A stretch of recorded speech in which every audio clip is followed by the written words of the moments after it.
आगे व्यास जी कहते हैं, श्री राधा वल्लभ श्रुति सुनो, सुमिरो कहो सुटेर। वल्लभ श्रुति सुनो, सुमिरो कहो सुटेर। श्री राधा वल्लभ व्यास के एक गांठ सत फेर।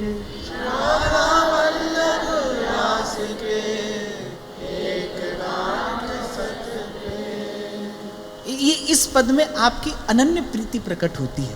व्यास जी की अनन्यता जगत प्रसिद्ध है। कहते हैं जब यहां आ गए तो पीछे घर में इनकी कन्या का विवाह था। अब विवाह हुआ तो भाई लोक वेद की रीति से विवाह हुआ। जो पदार्थ संतन के काजे, सो पदार्थ सकतन ने खायो। अरे जिस सामग्री से मेरे हरि के प्यारे संतों की सेवा होती, वो इन सकामी जनों को पवा दी गई। और अंत में कलम तोड़ते हुए लिखते हैं, अरे व्यास कन्या पेटे ही क्यों न मरी, अनन्य धर्म में दाग लगायो। ये जिस कन्या के विवाह में ये सब कुरीति हुई, वो कन्या पेट में ही मर जाती तो मेरे अनन्य धर्म को तो दाग नहीं लगता। व्यास जी की अनन्यता जगत प्रसिद्ध है। इसीलिए हरित्रयी में रस रसिकन आधार श्री हित हरिवंश चंद्र महाप्रभु, रसिक अनन्य नृपति स्वामी श्री हरिदास जी महाराज और रसिक अनन्य श्री हरिराम व्यास जी महाराज। अनन्य रसिक इस पद में राधा वल्लभ लाल के प्रति अपनी उसी उत्कट अनन्यता का उद्गान व्यास जी करते हैं। श्री राधा वल्लभ श्रुति सुनो, वही सुनता हूं कान में, श्रुति सुनो, केवल राधा वल्लभ लाल ही सुनता हूं। सुमिरो कहो सुटेर, उसी का स्मरण करता हूं और उच्च स्वर से उन्हीं का गान करता हूं। एक स्थान पर तो व्यास जी कहते हैं, जाकी है उपासना ताही की वासना, बस ताही को नाम रूप गुण गाइए। सोई व्यभिचारी आन कहे आन करे, ताको मुख देखे दारुण दुख पाइए। वृंदावन तज अनत न जाइए, जाकी है उपासना ताही की वासना। अभी कुछ देर पहले मैं आपको निवेदन कर रहा था, पाई रस भक्ति गूढ़ जुग जुग जग दुर्लभ भव इंद्रादि विधिम। जाने श्री जी की कृपा से कैसे ये उपासना, कैसे ये रस रहस्य इस लोक में प्रकट हो गया। आप एक बार ध्रुवदास जी की वाणी का चिंतन करिए। क्या कहते हैं ध्रुवदास जी, अगम निगम की कौन चलावे। किसी ने पूछा, बोले शास्त्र पुराण में तो कहीं ऐसा कोई वर्णन संकेत नहीं मिलता। ध्रुवदास जी हंसते हैं, कहते हैं अगम निगम की कौन चलावे, महाविष्णु के मन नहीं आवे। वेद क्या है? नारायण की श्वास प्रश्वास से वेदों का प्रागट्य है। वो कह रहे स्वयं नारायण के लिए ये रस अगम है। महाविष्णु के मन नहीं आवे, अगम निगम की कौन चलावे। वैभवता में सब अरुझाने, नित्य बिहारी नहीं पहचान। कोटि ब्रह्म ऐश्वर्य के वैभव की जहां बार। ये सब आपको मैं इसलिए निवेदन कर रहा हूं कि आपको मुझे प्रतीति हो जाए कि क्या कृपा आप पर हम पर हो गई है। हमको भजने के लिए, हमको ध्याने के लिए श्री जी के चरण कमल मिल गए हैं। जब व्यास जी को प्रतीति हुई, क्योंकि व्यास जी ज्ञानी पुरुष थे, सकल शास्त्र निष्णात। व्यास जी की वाणी इसलिए भी महत्वपूर्ण है क्योंकि श्रुति शास्त्र सम्मत भक्ति सिद्धांत व्यास जी ने कहा है। जो वेदों का वास्तविक तात्पर्य है वो व्यास जी ने जाना है। सकल शास्त्र निष्णात हैं व्यास जी, सब देख परख लिया है, सब घोट कर पिए हैं व्यास जी। जब व्यास बोलते हैं तब कौन बोलता है? 4 वेद बोलते हैं, 6 शास्त्र बोलते हैं, 18 पुराण बोलते हैं, सबका सार बोलता है। इसलिए व्यास जी की वाणी बड़ी महत्वपूर्ण है। और एक और गुण है व्यास जी की वाणी का कि आपने पक्षपात रहित होकर सब संतों की महिमा गाई है। आपने जहां भक्ति का दर्शन किया है, आपने वहां प्रणाम किया है, आपने वहीं उत्सव मनाया। तो व्यास जी एक पक्षपात रहित, एक निष्पक्ष चिंतक, विचारक और भक्ति सिद्धांत के गायक है। इसलिए आपकी वाणी बड़ी महत्वपूर्ण है। तो कहते राधा वल्लभ श्रुति सुनो, सुमिरो कहो सुटेर। और कह रहे पुकार पुकार कर कहता हूं मैं, हमारो राधा वल्लभ लाल परम धन राधा वल्लभ लाल। श्री राधा वल्लभ श्रुति सुनो, सुमिरो कहो सुटेर। राधा वल्लभ व्यास के, एक गांठ 100 फेर। व्यास जी कह रहे कहीं से भी आरंभ करिए भाई, पर हम आएंगे यहीं आएंगे हम, हमारा परम विश्राम। मेरे तो आधार राधा लाल के चरणार विंद, मेरे तो आधार श्यामा श्याम के चरणार विंद। अगली 2 पंक्तियां बड़ी महत्वपूर्ण हैं, रहस्यात्मक हैं। श्री राधा वल्लभ ध्याय के, और ध्याइए कौन। श्री राधा वल्लभ ध्याय के, और ध्याइए कौन। व्यास ही देत बने नहीं, बरी बरी प्रतिलोन। व्यास ही देत बने नहीं, बरी बरी प्रतिलोन। अब व्यास जी कहने राधा वल्लभ ध्याय के, अब और ध्याइए कौन। व्यास ही देत बने नहीं, बरी बरी प्रतिलोन। अब व्यास जी के शब्दों में मैं आपको बताता हूं क्या कह रहे हैं व्यास जी। वृंदावन रज पायली, सो पाए वो कहा रहे हो, और राधा प्यारी ध्यायली, सो ध्याय वो कहा रहे हो। वो कह रहे राधा वल्लभ ध्याय के, अब और किसका ध्यान करें। अर्थात अगली पंक्ति जो है वो ये संकेत करती है कि राधा वल्लभ लाल ही मूल हैं। जब कहते हैं ना व्यास ही देत बने नहीं, बरी बरी प्रतिलोन। बरी तो समझ गए ना आप, किसे कहते हैं। हाँ, बड़ा बनाते हैं ना आप। अब बड़ा में जब नमक घोला जाता है तो वो पूरे घोल में घोला जाता है, अलग अलग बड़े में नहीं घोला जाता। तो व्यास जी कह रहे भाई किस किस को प्रणाम करें, किस किस की मनुहार करें, किस किस को मनाएं, किस किस को रिझाएं, किस किस को ध्याएं। तो बोले हमने घोल में नमक मिला लिया है, हमने मूल का पता लगा लिया है। राधा वल्लभ ध्याय के, राधा वल्लभ लाल का ध्यान किया। आगे कहा है व्यास जी ने अपनी वाणी में, राधा वल्लभ मेरो प्यारो, अवतारी सब अवतारन को, महतारी महतारो। इस लोक में, इस अस्तित्व में जो भी कुछ प्रकट है, जो भी कुछ दिव्य भव्य, जो भी ऐश्वर्य माधुर्य, अनंत अनंत देवी देवताओं का इस लोक में, इस संसार में प्रकट है, हुआ या आगे होगा, उसके मूल राधा वल्लभ मेरो प्यारो, अवतारी सब अवतारन को, महतारी महतारो। अब मेरे शब्द नहीं है भाई, मैं कुछ भी अपनी ओर से नहीं कह रहा हूं, मैं तो केवल व्यास जी की वाणी पढ़कर सुना रहा हूं। मैं तो इनकी वाणी का गान कर रहा हूं, व्यास जी ने कहा है। और मैं अभी आपसे कह चुका, फिर कह रहा हूं, जब व्यास बोलते हैं तो कौन बोल रहा है। 4 वेद बोल रहे हैं, 6 शास्त्र बोल रहे हैं, 18 पुराण बोल रहे हैं। सकल शास्त्र निष्णात व्यास जी की बुद्धि है, शास्त्र सिद्धांत में परिपक्व हैं व्यास जी, दिग्विजयी पंडित हैं, उनके जैसा कोई दूसरा विद्वान नहीं है। वो कह रहे हैं राधा वल्लभ मेरो प्यारो, राधा वल्लभ मेरो प्यारो। अवतारी सब अवतारन को, अवतारी सब अवतारन को, महतारी महतारो मेरो प्यारो, राधा वल्लभ मेरो प्यारो, राधा वल्लभ मेरो प्यारो। जब व्यास जी ने कहा ना व्यास ही देत बने नहीं, बरी बरी प्रतिलोन, कह रहे बुद्धिमानी भी नहीं है।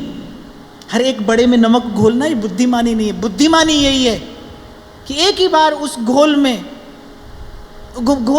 लवण मिला दिया जाए। ऐसे ही ये अल्प सा मनुष्य का जीवन है, और जाने कितने जन्मों के फेर के बाद प्रभु ने कृपा करके ये नरदेह दी है। सार वस्तु ग्रहण करिए। और सार क्या है? सार का सार, हित ध्रुव यह रस मधुर, सार को सार अगाधा, आवे तभी ही कृपा करे वल्लभ राधा। तो राधा वल्लभ ध्याय के और ध्याइए कौन? ये जो नित्य निकुंज बिहारी हैं, ये अवतारी सब अवतारन को महतारी महतारी। आगे कहते हैं, श्री राधा वल्लभ परम धन, व्यास ही फब गई लूट। राधा वल्लभ परम धन, व्यास ही फब गई लूट। खर्चत हूँ निघटे नहीं, भरे भंडार अटूट। खर्चत हूँ निघटे नहीं, भरे भंडार अटूट। बस व्यास जी से सीखकर ही हमने गाना आरंभ किया था। परम धन राधा वल्लभ लाल, जीवन धन राधा वल्लभ लाल। लाडलो राधा वल्लभ लाल, हमारो राधा वल्लभ लाल। कह रहे हैं लूट मची थी यहाँ इस परम धन की, व्यास ही फब गई लूट। बोले हमारी तो पौ 12 हो गई, हमें लूटने के लिए भी क्या मिला? ये परम धन राधा वल्लभ परम धन, व्यास ही फब गई लूट। और ये धन कैसा है? खर्चत हूँ निगटे नहीं, भरे भंडार अटूट। ऐसे मीरा जी कहती है ना, खर्चे ना खूटे, अवा को चोर न लूटे, और दिन दिन पड़त सवायो। आप देखो, एक बार उस घटना का चिंतन करो। अकबर ने बड़े आदर से श्री कुंभन दास जी को बुलाया, बड़े आदर सत्कार से अकबर ने बुलाया था, बल प्रयोग करके नहीं। और बड़ा आदर युक्त उनको स्थान भी दिया, लेकिन कुंभन दास बैठे नहीं। और कहते दिल्लीपति का वो दरबार, जिसकी चकाचौंध देखकर बड़े बड़े राजा महाराजा भी लालायित हो जाते थे, ललचा जाता था उनका मन। और कहते कुंभन दास जी ने उस दरबार की ओर दृष्टि भर के भी नहीं देखा। कुछ तो होगा भाई जो उससे श्रेष्ठ कुंभन दास जी ने देख लिया है। अभी उस दिन हम चर्चा कर रहे थे ना, मन तो मूल्यवान के पीछे भागता है, मन की दृष्टि हमेशा मूल्यवान वस्तु पर रहेगी। इसका अर्थ यह है कि कुंभन दास उससे कहीं अधिक मूल्यवान वस्तु पा चुके हैं, इसलिए दृष्टि भी नहीं गई। अकबर के दरबार की ओर कुंभन दास जी ने दृष्टि भर के नहीं देखा, भूमि की ओर दृष्टि डाले खड़े रहे, अकबर को सलाम तक नहीं किया और खेद और अभिव्यक्त किया, अरे भगत को कहा सीकरी का। आज किसी को मान लो मुख्यमंत्री जी, प्रधानमंत्री जी बुला लें कि आइए हमारे यहाँ चाय पीकर जाइए, तो क्या देखो सब अखबार में और सब कहाँ कहाँ जाने आप खबर भिजवाओगे, देखो हमें मुख्यमंत्री ने बुलाया है, हमें प्रधानमंत्री ने बुलाया है। क्योंकि अंत में हमारे जीवन में मूल्य संसार का ही है। ये कड़वी बात है पर सत्य यही है भाई। अभी हमारे लिए मूल्यवान संसार ही है, संसार की लोक बढ़ाई, संसार की मान प्रतिष्ठा। पलटू साहब एक स्थान पर कहते हैं, बस याई लोक बढ़ाई को पच मुआ संसार। इसी के लिए संसार पच और मर रहा है भाई। और ये कीर्ति का जो लोभ है, ये केवल भक्ति मिटा सकती है। तो व्यास जी कह रहे भाई हमें तो ये परम धन मिला है। और देखिए व्यास जी जब आए तब ओरछा में वो कौन है? राजगुरु हैं। अच्छा, उनके पास धन का बल भी है, उनके पास विद्या का बल भी है, उनके पास प्रतिष्ठा का बल भी है, सब तो है। अनेक अनेक राजा उनके चरणों में अपना मस्तक रखते हैं। विद्या उनके पास ऐसी है कि उनके सामने कोई ठहर नहीं सकता। तो धन भी है, विद्या भी है, पराक्रम भी है, और तेजस्वी भी हैं, सब कुछ तो है। लेकिन जब यहाँ आए, जब वृंदावन आए, तब कहते हैं अरे अब मैं वृंदावन धन पायो। सोवत हूँ तो विषय मंदिर में हितगुरु टेर जगायो, अब मैं वृंदावन धन पायो। अरे धन तो मुझे अब मिला है, आज से पहले तो मैं जो संचय कर रहा था वो क्या था? वो केवल विषय था, केवल द्वंद्व युक्त संसार था। क्षण क्षण उसके खो जाने का, मिट जाने का, नष्ट हो जाने का भय मुझे लगा था। धन तो मैंने आज पाया है। अरे धन पाकर तो व्यक्ति को समृद्ध होना चाहिए, निश्चिंत होना चाहिए। आप एक बार धन पाकर देखो,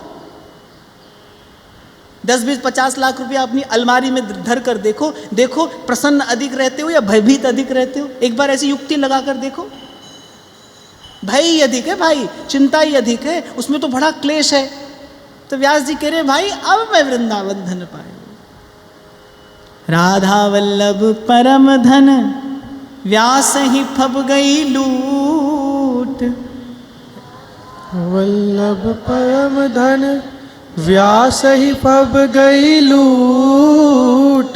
खर्चत हूँ निघटे नहीं, भरे भंडार अटूट। खूब गाता हूँ, खूब सुनाता हूँ, खूब लुटाता हूँ मैं ये धन, पर खर्चत हूँ निघटे नहीं, लेकिन घटता नहीं, और भरे भंडार अटूट। ओ हित को राज सदा भरपूर, जय जय जय श्री वृंदावन। फिर कहते हैं राधा वल्लभ मूल अरु और फूल दल डार। राधा वल्लभ और फूल दल डार। व्यास इन्हीं ते होत हैं अंश कला अवतार। व्यास इन्हीं ते होत हैं अंश कला अवतार। अभी बड़े ध्यान से समझने का भाव है, बड़ी गंभीरता से आप इसको धैर्य के साथ श्रवण करना। व्यास जी की वाणी को सब संप्रदाय के जन आदर देते हैं, क्योंकि व्यास जी के वचन निष्पक्ष वचन हैं। पक्षपात से, किसी भी आग्रह दुराग्रह से रहित होकर व्यास जी ने भक्त और भगवान का यश गाया है। तो व्यास जी की वाणी बड़ी निष्पक्ष वाणी है। और ये बात महत्वपूर्ण क्यों है? पहले कह रहे राधा वल्लभ मूल हैं और फूल दल डार। व्यास इन्हीं ते होते हैं अंश कला अवतार। जितने भी अंश और कला आवेश आदि अवतार भगवत तत्व के होते हैं, सबका मूल राधा वल्लभ है। इन्हीं ते होते हैं अंश कला अवतार। अब कोई मूल में तो जल डाले और वृक्ष में आग लगाए तो क्या बुद्धिमान कहा जाएगा? ये कहने का तात्पर्य व्यास जी का एक ये भी है, अर्थात निंदा कभी किसी की ना हो, अपने से हीन, अपने से छोटा किसी को भी ना समझा जाए, क्योंकि जो भी प्रकट हुआ है वो इसी मूल से प्रकट हुआ है। जो भी प्रकटा है वो इसी मूल से प्रकटा है। जैसे नानक कहते ना, एक नूर ते सब जग उपजा, कौन भले कौ मंदे।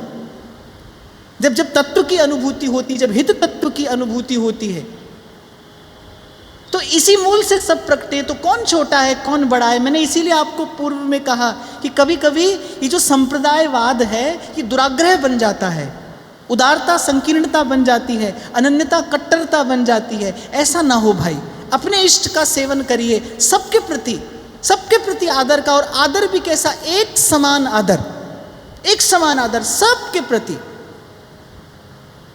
एक समान आदर रखते हुए अपना रस लिए रहिए।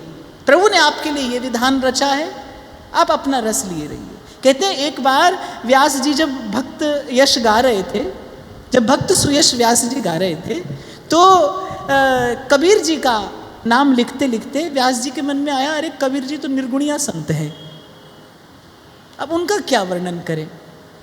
तो कुछ नहीं कहे। कहते थोड़ी देर में व्यास जी को लीला चिंतन होना बंद हो गया, उनके उर अंतर में बड़ा भारी विक्षेप उपस्थित हो गया।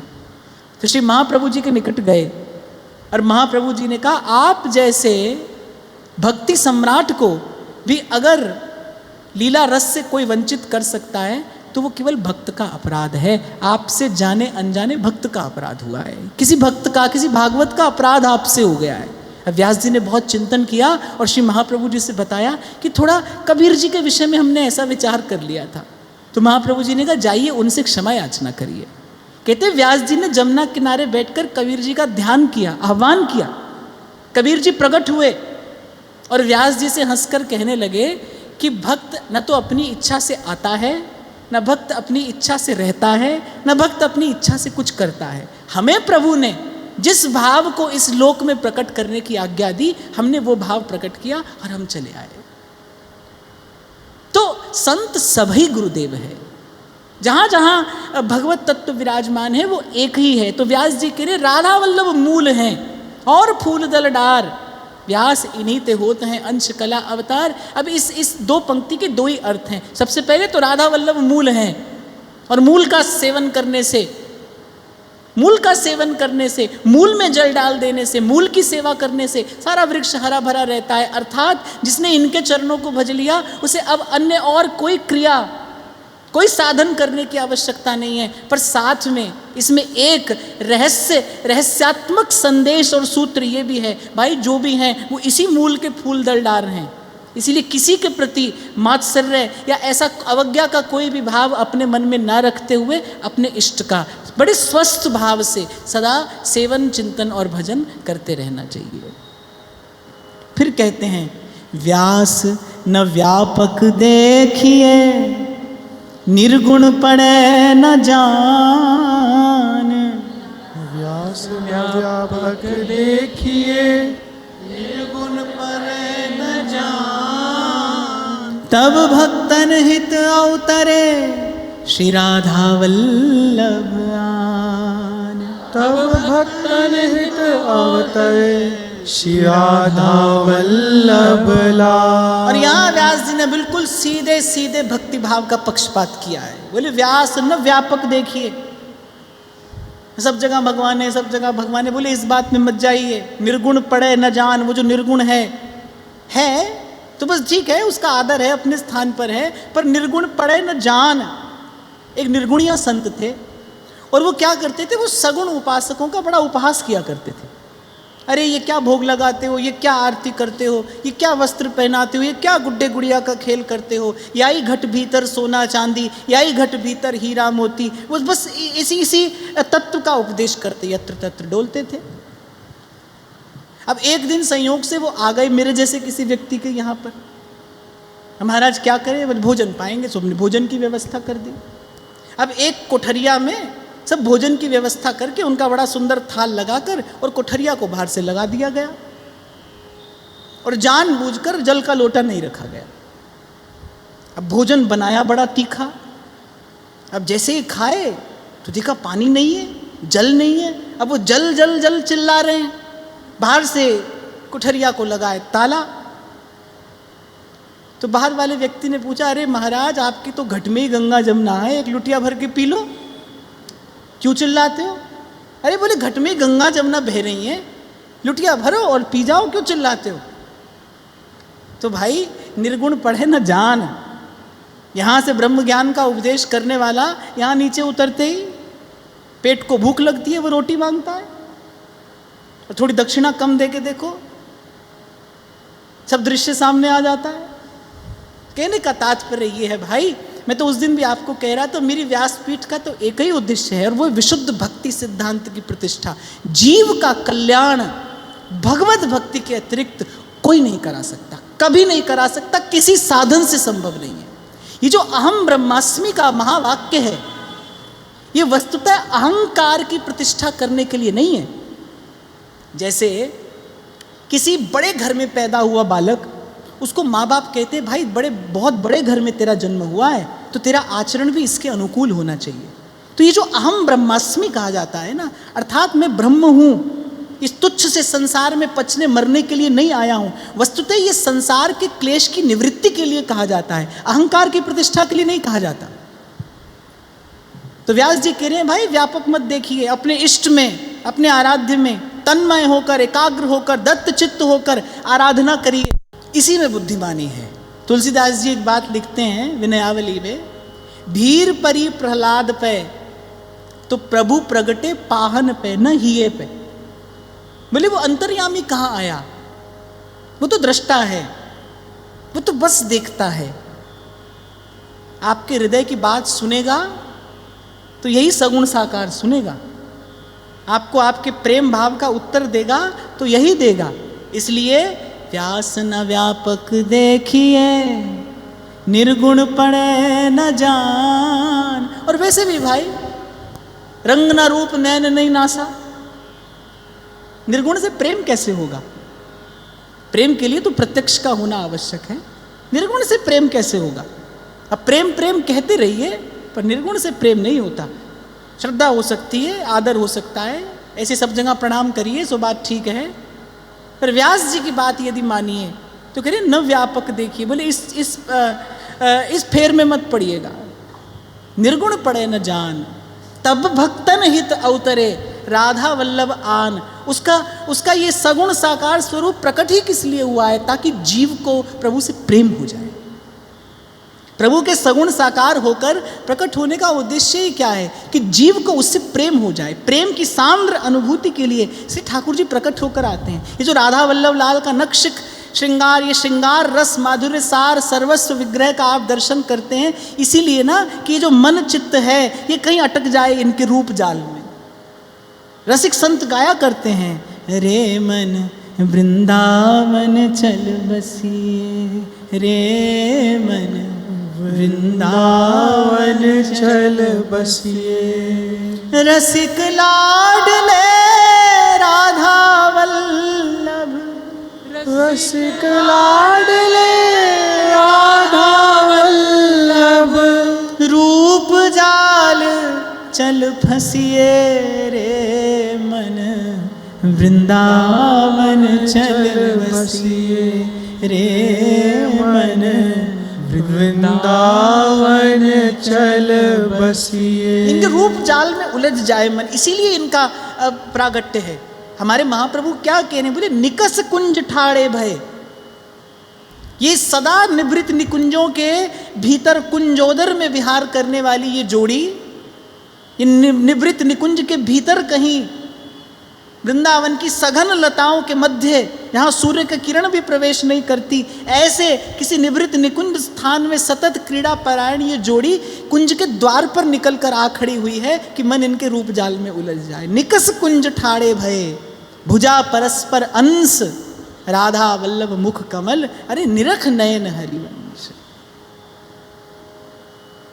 तब भक्तन हित अवतरे, राधा वल्लभ आन। हमको भाई हमारा ये सगुण साकार स्वरूप ही प्रिय है, जिसको नेत्र से देख सकते हैं, हाथ से छू सकते हैं, उसका राग भोग श्रृंगार करके अपने उर अंतर के विकार दूर कर सकते हैं।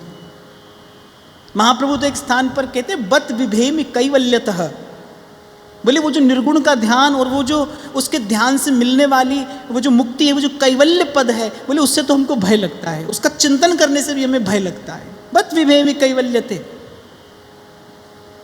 हमें तो बस जागते सोते सपने राधा रानी के चरण, महारानी के चरण, तेरे मन भूल मत जइयो, राधा रानी के चरण। फिर कहते हैं व्यास भक्ति को फल लयो, श्री वृंदावन की धूर। व्यास भक्ति को फल लयो, श्री वृंदावन की धूर। हित हरिवंश प्रताप ते, पाई जीवन मूर। हित हरिवंश प्रताप ते, पाई जीवन मूर। और कहते हैं ये जो वृंदावन की धूल, ये जो वृंदावन की रज हमें मिली, ये क्या है? ये भक्ति का भी फल है। भक्तिमाल की चर्चा करते मैंने आपको बार बार निवेदन किया कि भक्ति साधन नहीं है, फल रूपत्वात्, स्वयं फल स्वरूपिणी है। पर व्यास जी तो कह रहे भाई वृंदावन की रज भक्ति का भी फल है। यद्यपि भक्ति फल है, पर वृंदावन की रज भक्ति का भी फल है। अब फल का फल क्या होता है?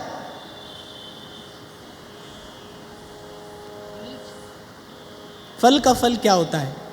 अच्छा, एक फल होता है वृक्ष पे लगने वाला, एक परिणाम को भी फल कहते हैं। ये जो फल कहा ना व्यास जी ने, परिणाम को कहा। भक्ति परम फल है, भक्ति रूपी फल का परिणाम क्या मिला? व्यास भक्ति को फल लयो, वृंदावन की धूर। फल का परिणाम क्या होता है? रस। सो मैंने आपको कल निवेदन किया था, ये जो ब्रज की रज है, ये रस है, रज ही रस है। रज छाड़े रज पाई, रज पाए रज जाई, रज ही रस है। इसीलिए वृंदावन के रसिक अनन्यों ने इस रज की आराधना की है।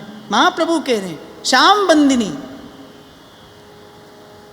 ये श्याम सुंदर के लिए भी वंदनीय है। श्याम सुंदर इसे अपने मस्तक पर शिरोधार्य करते हैं। क्यों?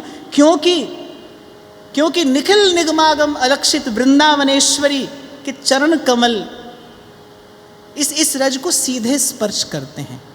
किसी भी व्यवधान से रहित होकर श्री जी वृंदावन की कुंजों में गमन आगमन करती हैं। बस श्री जी के चरणारविंद के स्पर्श के प्रताप से ये वृंदावन की रज जो है श्याम सुंदर के लिए भी वंदनीय है, रसस्वरूप हो गई है। तो व्यास भक्ति को फल लयो वृंदावन की धूर, ये जो हमने जन्म जन्म का साधन किया उसके परिणाम से हरि की भक्ति मिली और हरि प्रसन्न हुए। हरि प्रसन्न हरिवंश रति, हरि हम पर प्रसन्न हुए और हरि के प्रसन्नता के प्रसाद से क्या मिला? वृंदावन की धूर। और ये वृंदावन की धूर मिली। व्यास भक्ति को फल लयो, ये फल हमने प्राप्त किया। ये वृंदावन की रज प्राप्त करने का आशय क्या है कि अब हमारा एकमात्र आश्रय बस यही है। अब इसके अतिरिक्त कोई और आशा अभिलाषा नहीं है। मन क्रम वचन तुम्हारी आशा,